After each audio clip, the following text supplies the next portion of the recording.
आशळे गाव येथे एक गाव एक मिरवणूक ही एक मोहीम आहे जी विविध गावांमध्ये राबवली जाते। या मोहिमेअंतर्गत एका गावात इतर धार्मिक उत्सव साजरा केला जातो। या उद्देश गावात शांती आणि सहकार्य वाढवणे तसेच सामाजिक अंतर टिकवून उत्सव साजरा करणे आहे।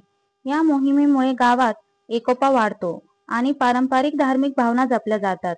या उद्देशाने नितीन तरे, अंकुश कडू, संतोष कडू, जितू कडू, प्रभाकर कडू, सागर तरे, वासू तरे, जालिंदर कडू, हनुमान कडू, अनंत तरे, स्वप्नील तरे, अशोक कडू, स्वप्नील कडू, जनार्दन कडू आणि सर्व नवीन तरुण मुले यांनी या मोहिमेचा मुख्य उद्देश गावात एकोपा वाढवणे, धार्मिक उत्सव शांततेत आणि सामाजिक अंतर ठेवून साजरा करणे आणि पोलिसांवरील कामाचा ताण कमी करणे आहे। कल्याण तालुक्यात आशेला गावामध्ये एक गाव एक हनुमान जयंती मोहीम राबवण्यात आली, जिथे सामाजिक अंतर ठेवत धार्मिक उत्सव साजरे करण्यात आले। काही गाव जसे की आशळे येथे एक गाव एक हनुमान जयंतीची परंपरा आशळे गावात हनुमान मंदिरात एकत्र येऊन गावदेवी पालखी सोहळा व धार्मिक कार्यक्रम करतात। या मोहिमेमुळे गावामध्ये तणाव कमी होतो, तसेच धार्मिक भावना जपल्या जातात आणि सामाजिक सहकार्य वाढते। एक गाव एक सण ही एक चांगली मोहीम आहे जी गावामध्ये शांती, सहकार्य आणि सामाजिक संबंध सुधारण्यास मदत करते। या मोहिमेमुळे पारंपरिक धार्मिक भावना जपल्या जातात आणि उत्सव शांततेत आणि सुरक्षितपणे साजरे केले जातात। प्रतिनिधी कृष्णा महाले, CNI महाराष्ट्र न्यूज कल्याण।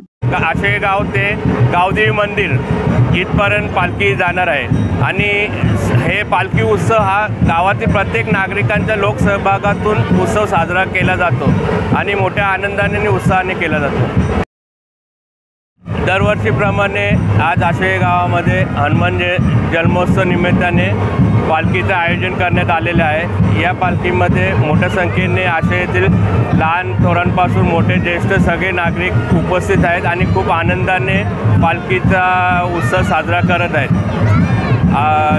आमची ही पालखी पारंपरिक असून ही पालखी आमची हनुमान मंदिर ते गावदेवी मंदिर या ठिकाणी पोहोचून ती समाप्त करण्यात येते। ही जी पालखी आहे ना, ही आशळे गावची परंपरा आहे, ही वडिलोपार्जित चालत आलेली आहे। ही पालखी हनुमान मंदिरातून निघून आशळे गावदेवी मंदिरात जाते आणि दुसऱ्या दिवशी गावदेवीला ज्याचं जसं नवस असेल नैवेद्य, गोड जेवण, पुरणपोळी, कोणी ज्याचं जसं नवस कोंबडा, बकरा याप्रमाणे दिला जातो।